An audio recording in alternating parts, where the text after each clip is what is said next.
हाल बा भाई लोग आज की वीडियो में काफ़ी ज़्यादा इंटरेस्टिंग होके वाला बा। तो वीडियो में शुरू से लेकर अंत तक बनल रही।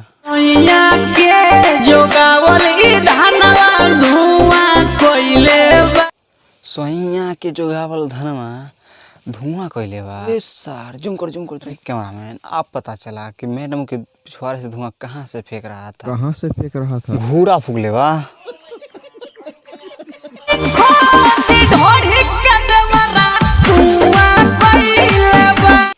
सुनो बेटा, तुम जो ये गाय हो ना कि खोदी रे बड़ा धुआं कुआं कैले बा, तो वो यही एडवाइस है।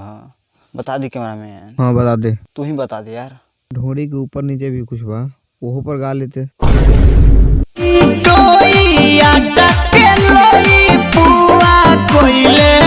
एक कैमरामैन लागता एकरा अपने ही अंदाज में समझावे के पड़ी।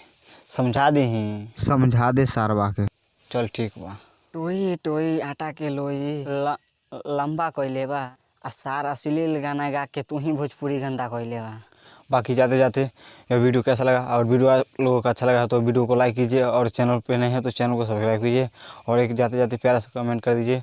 और मिलते हैं नेक्स्ट वीडियो में। वीडियो देखने के लिए आपका बहुत बहुत